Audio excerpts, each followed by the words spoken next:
Julius Caesar, a name synonymous with power, ambition, and betrayal. Join us as we explore the life of one of history's most iconic figures.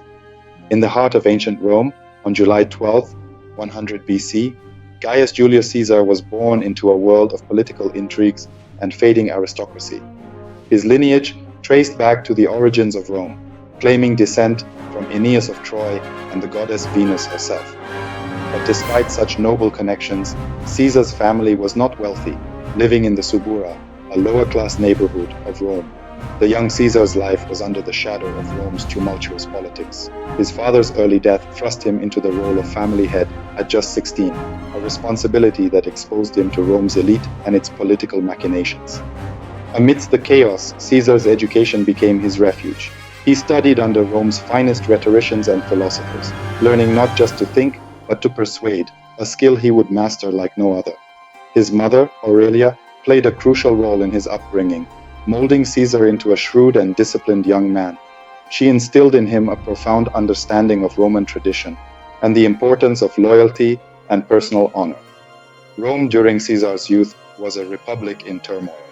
Political power was fiercely contested between the populares and the optimates, two factions with vastly different visions for Rome's future. These turbulent times provided Caesar with invaluable lessons in political strategy and survival. By his early 20s, Caesar's ambition led him to the military, where he quickly distinguished himself. During the siege of Mytilene in 81 BC, Caesar's courage and tactical prowess shone through. He saved fellow soldiers in a daring rescue, earning the civic crown, one of the highest military honors in Rome. Returning to Rome, Caesar found the political landscape as tumultuous as ever. His marriage to Cornelia, daughter of the influential Cinna, aligned him with the popularis faction, opposed to Sulla's conservative optimates. This alliance was crucial but dangerous. Sulla, the dictator, demanded Caesar divorce Cornelia. Caesar refused, opting for exile rather than submission, showcasing his early defiance against tyranny. During his exile, Caesar's resolve only strengthened. He traveled to Asia Minor, where he served under the governor Marcus Minucius Thermus in the campaign against pirates. Captured by pirates off the island of Pharmacusa, Caesar turned his captivity into a tale of audacity. He insisted on higher ransom for himself and vowed to crucify his captors. Once freed, he raised a fleet, captured the pirates, and fulfilled his promise. Political changes back in Rome allowed Caesar's return. He started his official political career as a military tribune, and quickly advanced to quaestor in Spain in 69 BC. His oratory skills, charisma, and political acumen won him many supporters. While serving as quaestor, he traveled to the kingdom of Bithynia, further enhancing his diplomatic skills and forming valuable alliances. In 65 BC, Caesar was elected aedile, a significant step in his political career. He organized lavish games and public entertainment, gaining the favor of the Roman masses. His strategic generosity helped him secure a position as Pontifex Maximus in 63 BC, despite fierce competition and significant debts. This role, as Rome's chief priest, granted him both immense prestige and influence. Caesar's rise continued unabated. In 62 BC, he served as praetor, demonstrating his legal and administrative skills. His alignment with the populares remained strong, advocating for reforms that appealed to the lower classes. His tenure as praetor was marked by both political skill and a growing reputation for clemency and justice. One of the most significant moves in his early career was his governorship in Hispania Ulterior in 61 BC. There, he displayed exceptional military and administrative abilities, quelling uprisings and managing provincial affairs efficiently. His successes in Spain earned him a triumph, but he faced a crucial decision: accept the triumph and stay out of Rome, or enter Rome and pursue the consulship. Caesar chose Rome. In 60 BC, Caesar, Pompey, and Crassus formed the First Triumvirate, an informal political alliance that allowed them to dominate Roman politics. This alliance was both powerful and precarious, built on mutual benefit and the balancing of immense egos. The Triumvirate's power was soon tested. Caesar secured his election as consul in 59 BC, using his position to pass key legislation that benefited his allies and himself. His land reform bill, aimed at helping Pompey's veterans, faced significant opposition from the Senate. Caesar's bold tactics, including deploying Pompey's veterans to intimidate opposition, ensured the bill's passage. Caesar's year as consul was marked by relentless energy and strategic brilliance. His achievements laid the groundwork for his appointment as governor of Cisalpine Gaul and Illyricum, later expanded to include Transalpine Gaul. This governorship gave him command of legions and a stage to demonstrate his military genius. With his political power firmly established and a loyal army at his command, Caesar was poised to embark on the next and most defining chapter of his life, the Gallic Wars. As proconsul of Gaul in 58 BC, Julius Caesar embarked on a campaign that would define his legacy and reshape the Roman world. The Gallic Wars, spanning nearly a decade, were a series of military engagements and political maneuvers that demonstrated Caesar's unmatched strategic brilliance and ambition. The initial conflict began with the migration of the Helvetii, a Celtic tribe who sought new lands. Caesar, seizing the opportunity, decisively defeated them at the Battle of Bibracte. This victory not only secured his position in Gaul, but also demonstrated his tactical acumen and the discipline of his legions. Following this, Caesar turned his attention to the Germanic tribes, particularly the Suebi, under their leader Ariovistus. At the Battle of Vosges, Caesar's forces overcame the Germanic threat, ensuring Roman dominance in the region. His ability to adapt to different enemies and terrains showcased his military genius. Caesar's campaigns were not just about conquest, they were a masterclass in psychological warfare. He wrote detailed accounts of his campaigns in Commentari de Bello Gallico, not only to inform, but to glorify his achievements. These writings served as powerful propaganda, cementing his reputation in Rome. One of the most significant and grueling encounters was against the Belgae, a formidable coalition of tribes. The siege of Alesia in 52 BC was a critical moment. Caesar, outnumbered and besieged, employed brilliant engineering and tactical skills to encircle the Gallic forces led by Vercingetorix. His eventual victory marked the end of major Gallic resistance and a turning point in his military career. Throughout these campaigns, Caesar's leadership was characterized by his personal bravery, logistical prowess, and the loyalty he inspired in his troops. His ability to lead by example, enduring the same hardships as his men, fostered a fierce loyalty that proved decisive in many battles. However, Caesar's successes in Gaul were not without controversy. His aggressive expansionism and the immense wealth and power he amassed alarmed many in Rome. His rivals in the Senate, particularly the Optimates, viewed him as a growing threat to the Republic's stability. Despite these concerns, Caesar's popularity among the common people and his legions soared. His conquests in Gaul brought immense wealth to Rome and expanded its territory significantly. The spoils of war and the distribution of land among his veterans further bolstered his support base. By 50 BC, with Gaul securely under Roman control, Caesar faced a pivotal moment. The Senate, led by his political rival Pompey, demanded he disband his army and return to Rome as a private citizen. Caesar, aware that his enemies sought to strip him of power and possibly prosecute him, made a fateful decision. In January 49 BC, Julius Caesar made the momentous decision to cross the Rubicon River, an act of defiance against the Roman Senate's authority. This bold move initiated the Great Roman Civil War, a conflict that would alter the course of Roman history.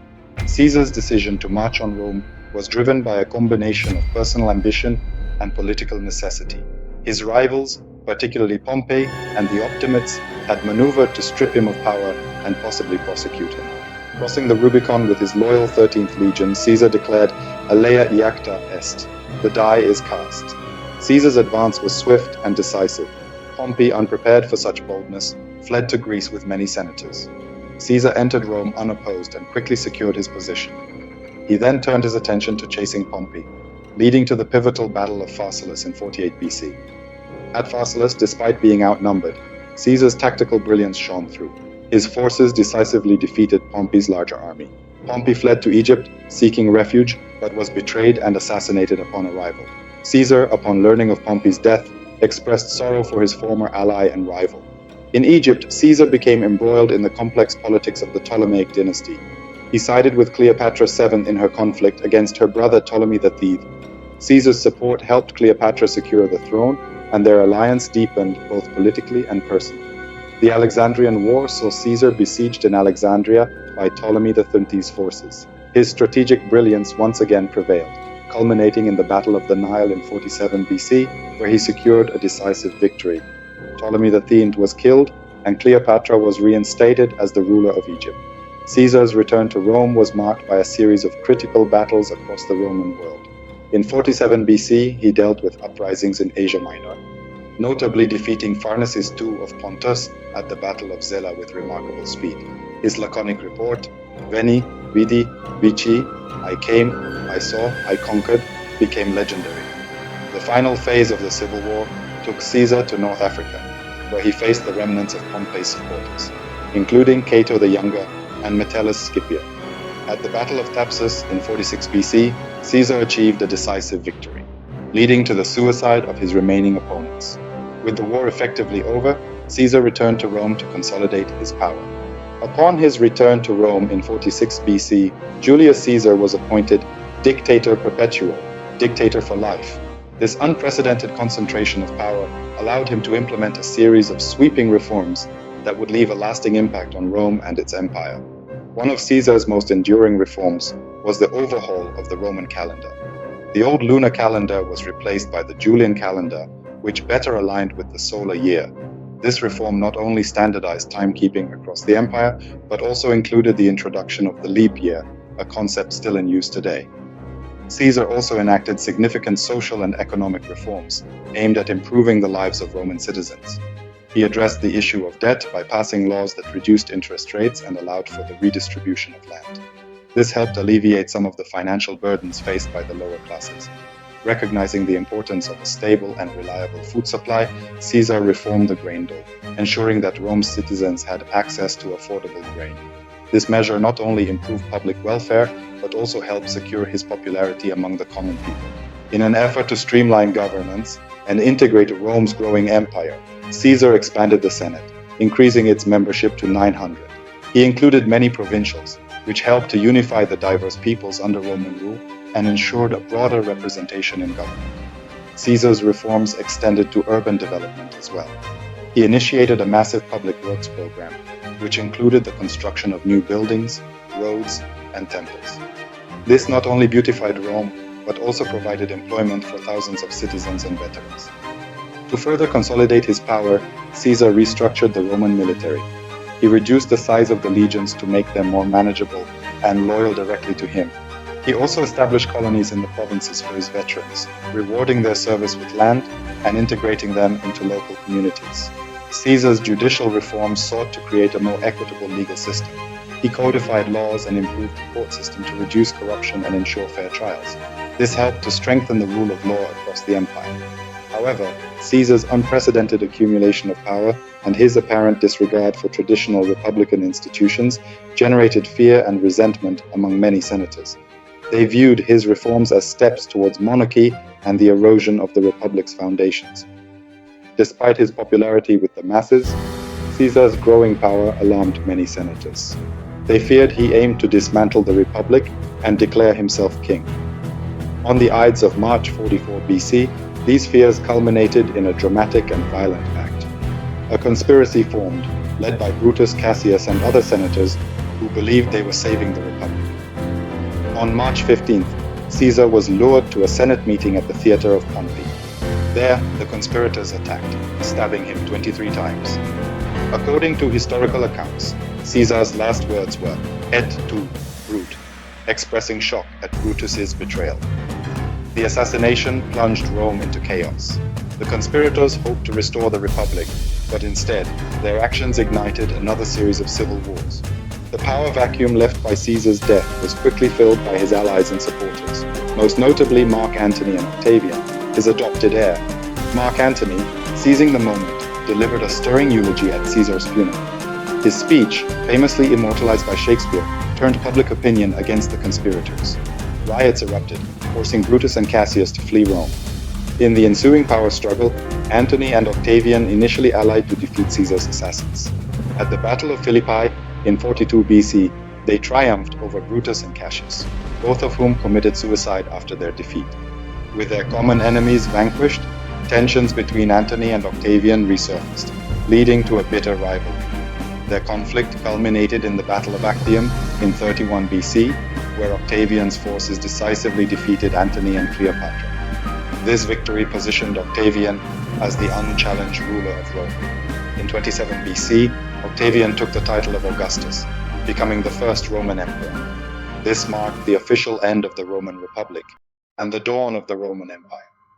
Caesar's ambition and reforms had irrevocably changed the political landscape of Rome. Julius Caesar's legacy is complex and multifaceted. His military conquests and political reforms laid the groundwork for the Roman Empire. The Julian calendar he introduced reformed the way time was measured, and his writings provide invaluable insights into his campaigns and thoughts. Caesar's life has inspired countless works of art, literature, and historical study. From Shakespeare's iconic play to modern analyses, his story continues to captivate and educate. His name itself has become synonymous with power. Titles like Kaiser and Tsar are derived from Caesar. Yet, his assassination also serves as a cautionary tale about the dangers of absolute power and political ambition. The phrase et tu, Brute, remains a symbol of ultimate betrayal and the fragile nature of political alliances. Julius Caesar's story is one of ambition, strategy, and transformation. From his rise to power, through his groundbreaking reforms, to his dramatic fall, Caesar's impact on history is undeniable. His life and legacy continue to shape our understanding of leadership, power, and the complexities of human ambition. Thank you for joining us on this detailed journey through the life of Julius Caesar. His story, filled with triumphs and tragedies, offers timeless lessons about the pursuit of power and the enduring impact of great leaders. Remember to like, subscribe, and hit the bell icon for more historical explorations.